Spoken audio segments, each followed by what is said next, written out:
The cold rain poured as people rushed past, too focused on their own troubles to notice the barking dog. She barked, trembling, rain dripping from her matted fur. No one stopped. She clawed at the grate, frantic. She did not move from her spot. She couldn't. Why do you think she couldn't? She clawed at the rusted grate, let out a desperate whimper, then barked again. Still no one listened. No one cared to help. All their occupied minds saw was another stray, hungry dog begging for scraps. But she wasn't barking for scraps. Why was she barking? As the rain fell harder, her barks became even louder and more desperate. Finally, one woman stopped. Carly had missed her stop. Her morning was already ruined. Then a bark snapped her out of her thoughts. She had jumped at the sound and turned to the dog in surprise. At first, just like everyone else, she assumed it was just another stray. But something in the dog's sad eyes gripped her heartstrings. Something about the way it looked, too. The blood, the soaked fur, even the way the dog's ribs pressed against her wet fur. So she stopped. The dog let out a loud bark in excitement. She ran back to the drain and let out a mournful whimper as she pressed her nose against it. Carly knelt, heart pounding. Was something down there? The dog barked again, urgent. Underneath was a thick blackness, and trying as hard as she could not see anything. She turned to leave, then froze. A sound, a whimper, faint, fragile. Her pulse quickened. There was something down there, and it was alive. She turned to the barking dog with her eyes round. "Is that your puppy?" she asked, as if the dog could understand. Carly looked up at the rain, then looked down at the trickles of water gushing underneath. If that was her puppy down there, then it was in serious trouble. Her stomach clenched. It made so much sense now why the dog looked so desperate and sad. She jumped to her feet immediately, almost stumbling over the dog, and began to scan the sidewalk for anyone who might be able to help. But people still moved past quickly, lost in their own worlds. Rain pelted her face, but she ignored it. She had to help that puppy. Carly turned. A firefighter approached. "Help! There's a puppy down there," she blurted. He was a tall, broad-shouldered man, and he looked tense, but he responded immediately, his brow furrowed. Then he stepped forward and knelt by the grate just like Carly had done. The mother dog stiffened at the new fellow but did not move away. "I see nothing," the man said with a gruff voice, so Carly hit the grate without thinking. Surely, the tiny cry drifted to them. She watched the look of surprise spread on his face, but she was not ready for what happened next. Just as he nodded, another tiny cry added to the other and drifted to them. They stiffened. There was more than one puppy down there. "Damn," they muttered together. Those puppies were going to drown. Without hesitating, he pulled out a radio. "This is Keenan. I need backup on 4th Street, Animal Rescue." "Copy that, on the way." The fire engine screeched to a stop. The dog barked frantically. Why weren't they moving faster? The crowd grew, watching in silence. The dog did not let up. She kept barking to move them along. Help was here, but her puppies were still down under. Firefighters pried at the grate. Rain poured harder. Water rose. Time was running out. They tried to pry the grate loose, but the metal groaned and refused to move. They began to panic. Time was against them. People from shops ran out with crowbars to help the firefighters. The men got to work again. Do you think they will succeed? The metal groaned on the next try and remained stiff. But soon the bolts loosened, and they finally opened. The crowd clapped, and the dog began to jump about in excitement. Its sad bark was replaced with a happy one. But it was not over. The firefighters produced flashlights, and everyone bent to look inside. What they found in the drain was heartbreaking. The smell hit their nostrils first. Then they saw the puppies down below, 5 puppies huddled together. The crowd gasped in shock. Even Carly was surprised. She had expected 3 puppies, not 5. Although they were barely a month old and looked small, their mother was happy to see them again with the flashlight. She even seemed to bark at them, telling them that they were fine now. But there was still so much to do. Keenan gritted his teeth. "I'm going down." The ropes were secured, the gloves adjusted, and then he began to fall. As the crowd edged closer, Carly held her breath. Minutes passed. Then Keenan yelled, "I got them!" Everyone cheered. The tiny, squirming bodies were lifted into the arms of the waiting rescuers, one by one. They looked so cute that everyone gasped in admiration. The mother dog nearly collapsed with relief. She jumped up on the rescuers, holding her puppies, and barked lovingly at them. It was such a beautiful sight. The mother's patience had paid off. She had called for help, and now she had her puppies again. But the real shock came when they noticed something strange about the puppies. "Why, they look so healthy," Carly exclaimed. It was true. The puppies did not look like they had been stuck in the drain at all. "They look well fed," a man in the crowd pointed out too, and everyone nodded. The puppies were alive. But how had they survived? It was a mystery, but just when they concluded that the puppies had not been in the drain long, one of the firemen discovered something that made a few in the crowd burst into tears. "Look!" he yelled, while pointing into the gaping hole. The crowd surged forward and looked. What do you think they saw? Down below were scraps of food, bread, pieces of fish and meat, biscuits, even cheese. "She was feeding them," Carly exclaimed. "She was bringing food to them every day." She had not abandoned them at all. She had been fighting for them. One of the men who had rushed to get some more tools wiped away a tear, too. "She never left them," he added, "even when she had nothing." A few mothers finally burst into tears. Everyone was wondering the same thing. How long had they been down there, and how did no human notice the barking dog until now? The mother dog was oblivious to the guilt rippling through the crowd. She licked each of her puppies as the rescue team wrapped them in blankets to prevent them from shivering and handed them to volunteers.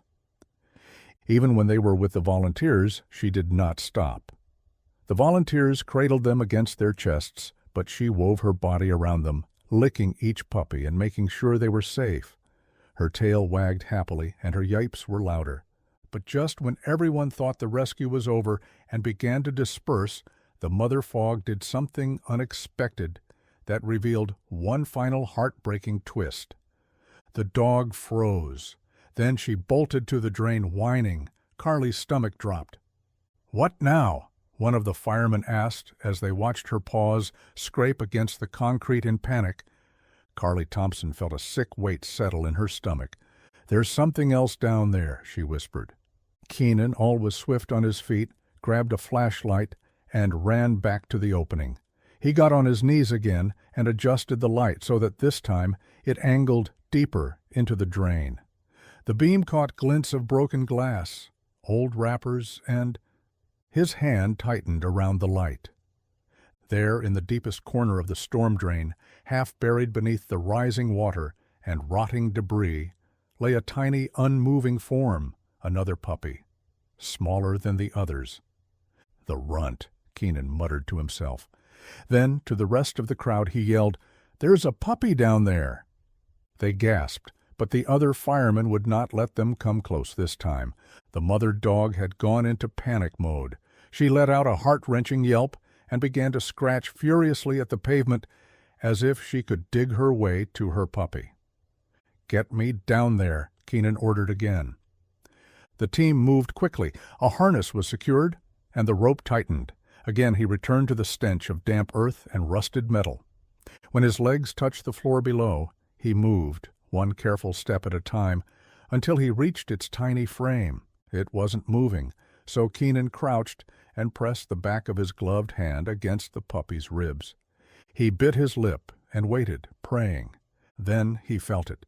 It was faint, so faint he almost thought he had imagined it, but he hadn't. A heartbeat. "We've got a pulse," he called.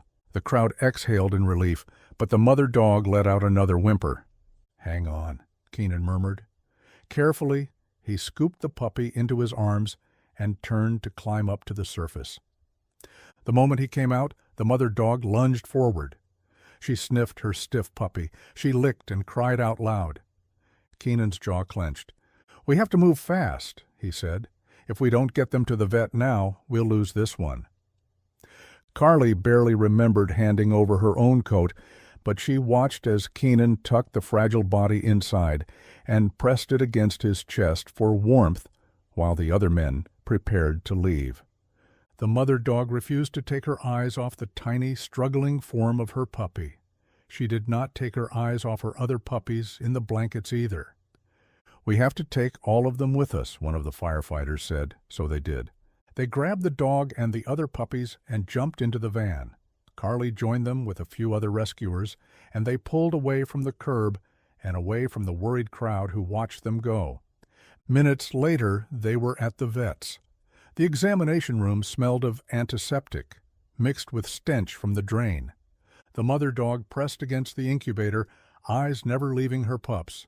They were safe, finally. But what about the runt? The runt lay motionless on the table before Dr. Patel. It was still stiff even as the doctor rubbed its chest, trying to coax life back into its tiny form. The mother dog let out a low whimper. She pressed her nose against the incubator while watching her puppy on the table. Carly stood near the door, her arms wrapped around her. The firefighter, Keenan, stood beside her, his hands clenched at his sides. They were exhausted, but also worried. They knew the little puppy's life hung on a balance. They could do nothing else but hope. Carly had been having a terrible morning, but she now realized how good her morning was compared to everything the mother dog and her puppies had gone through. Keenan was hurrying to a pub to get some alcohol after losing a cat in a fire before Carly stopped him. Now his problems seemed so insignificant. Carly wiped her nose with the sleeve of her shirt. "I don't think it's going to make it," she whispered. Keenan did not know what to say. He glanced at the sad mother and hoped for a miracle. Dr. Patel kept working. He did not give up either. He did everything he could, and then he gently pressed 2 fingers against the runt's ribcage to measure the weak pulse. Her expression gave the poor result away. The mother dog let out another cry while the doctor began work again. Hours passed, but the doctor did not stop trying, and nothing changed. Keenan and Carly did not move from their spot. Their legs were cramped, but they couldn't walk away. The dog remained at her spot, too, but after what felt like the 100th try from the doctor, she stood up, jumped on the table, and settled beside her puppy. Carly felt her throat tighten. The mother had done everything she could. The room felt cold suddenly, and Carly closed her eyes in pain. Then everything changed with one sound. It was faint. It was so faint that it was barely heard above the beeping monitors. What sound was that? It was a weak whimper. Carly's eyes flew open, and Keenan's eyes grew wide. The mother dog's head snapped up, and then she barked. Dr. Patel stilled, and then he let out a small laugh. "Unbelievable," he muttered. He began to work on the puppy's chest again, and after another 5 minutes of nothing happening, the runt twitched and let out a tiny, high-pitched cry of life. The mother dog jumped to it immediately. It began licking and wasted no time curling around it as if shielding it from the world itself. Her tail wagged in relief, and she barked triumphantly. "She knew," Dr. Patel whispered. "She knew the whole time." Tears burned Carly's eyes. She wiped them away before they could spill over. But when she glanced at Keenan, she saw he wasn't holding back his. So she turned, in tears, to tell the others in the waiting room. After a few more rubs, the doctor checked the pulse again, and surely it had increased tremendously. It was going to live. The dog jumped on Carly and Keenan to thank them, and then she jumped on Dr. Patel, too. The vet petted her with a laugh.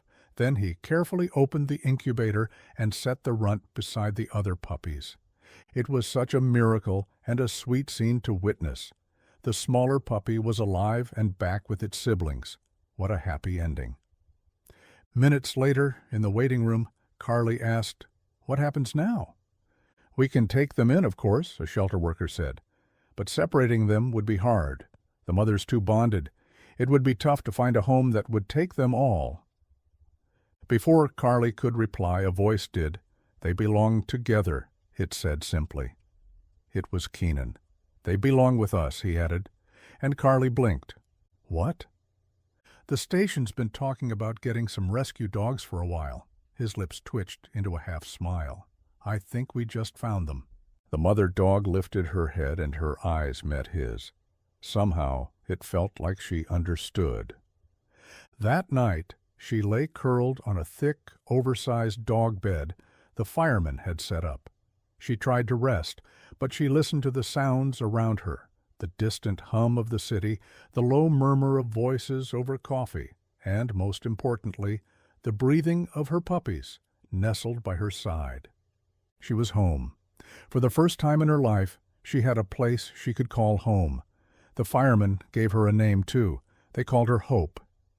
Keenan himself had been the one to suggest it. She never gave up, he had said, not once. No one argued because the name fit. She had fought for her pups when no one else had.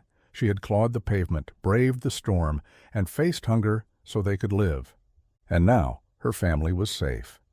At first the puppies were cautious. The fire station was a world of unfamiliar sounds, but they were quick learners. Within days, they were tumbling over each other in the wide-open garage. They darted between the legs of the firefighters, yipping and wagging their tails. Even the runt healed quickly, too, and was soon playing with the others. It was even the most mischievous. The firefighters took care of Hope. They fed her and the puppies, and soon they treated all her wounds, and she looked very healthy. But she also took care of them. It started small. Once a firefighter returned from a dangerous call with his hand still shaking from pulling a child out of a burning apartment. He sank into a couch in the break room and tried to steady his breath. Hope walked in immediately. She padded over, sat beside him, and pressed her head against his knee. Soon his shaking stopped, and he was calm again. Hope guarded the firehouse like she once guarded her pups. When sirens wailed, she stood at the door, barking them off to duty. The firemen loved her so much, and her story spread like wildfire. It began with a few stories about her in the local news and a couple of pictures shared online. But suddenly she burst into the mainstream world. Her story trended for days, and many marveled at how devoted and hopeful she had been, and how determined she was to keep her puppies alive against all odds. They sent letters to the fire department for her, like she could read. They sent monetary donations too. Even toys and treats arrived in boxes marked with shaky notes from children who had heard her story. Some wrote, "We love you, Hope." Others, "You're a hero." There were so many letters and notes that the station set up a small wall of photographs and letters for her. They were so proud of her. She was their family now, and she would never have to fight alone again. What do you think about Hope's determination and resilience? Let us know in the comments. And don't forget to click the subscribe button for more heartwarming stories of animal loyalty. Click now to watch.